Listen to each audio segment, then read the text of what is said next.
په ننګرهار ولایت کې د شري ناروغۍ پر ضد لس ورځنی واکسین کمپاین رسما پیل شو. دا کمپاین د ولایت مرستیال والي د عامې روغتیا رئیس د یونیسف ختیځ زون استازو او یو شمېر نورو مسؤلینو حضور کې پرانیستل شو. د پرانیستې په مراسمو کې مرستیال والي وویل چې د افغانستان د اقتصادي ننګونو له امله له یو شمېر ناروغیو سره مخ دی چې شري یو خطرناکه بیلګه ده. هغه له خلکو وغوښتل چې دا واکسین د ټیمونو سره همکاري وکړي او خپل ماشومان د دې ناروغۍ پر وړاندې واکسین کړي.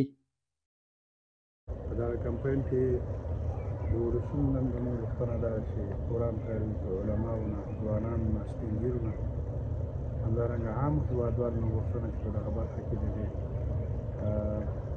مربوطه ټیمونو سره دوی پوره همکاري وکړي تر څو دا کمپاین په ښه شکل باندې ترسره شي او زموږ هېوادوال چې دې واکسین ته ضرورت لري هغه ورته ورسېږي تر څو آینده وخت لپاره دغه ناروغي ډېره په اسانۍ باندې باندې تېره شي. موږ تاسې ګورو دغه واکسین چې چا نه یې کړي هغه باندې دا شرع ډېر په سختۍ باندې تېرېږي او ډېر پکې ژوند هم د لاسه ورځي. واکسین چا کړي تجربې دا ثابته کړې چې په هغه باندې یو د تبې په شکل کې کېږي. د عامې روغتیا رئیس ویل چې د کمپاین د ښه تطبیق لپاره ټولې ادارې همغږې شوي او هیله یې وښوده چې دا پروسه به په بریالۍ توګه ترسره شي. هغه له خلکو وغوښتل چې له واکسین ټیمونو سره بشپړه همکاري وکړي تر څو راتلونکی نسل له شري وژغورل شي.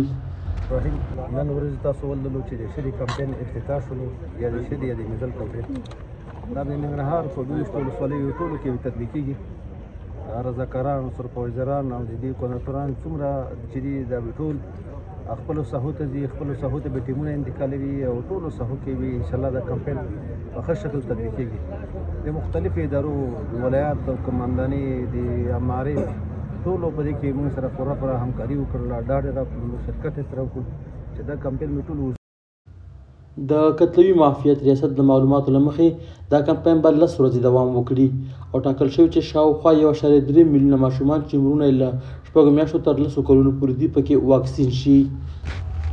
کمپاین چې نن افتتاح شو د محترم والي صاحب په موجودیت کې ټول هغه ماشومان چې عمر یې د 6 میاشتو تر 10 کلنۍ پورې وي د ننګرهار په 22 ولسوالۍ کې به دغه کمپاین تطبیق کېږي او زموږ د هدف وړ ماشومان همدغه 6 میاشتو تر 10 کلنۍ پورې دی چې په دې کې زموږ د ټارګېټ چې دی هغه 13,83,911 په تعداد کې دی او دغه کمپاین چې دی دا د 940 کوارډیناټورانو او 203 سوپروایزرانو او 3090 تعداد په تعداد کې پر رضاکارانو باندې دا کمپاین تطبیق کېږي.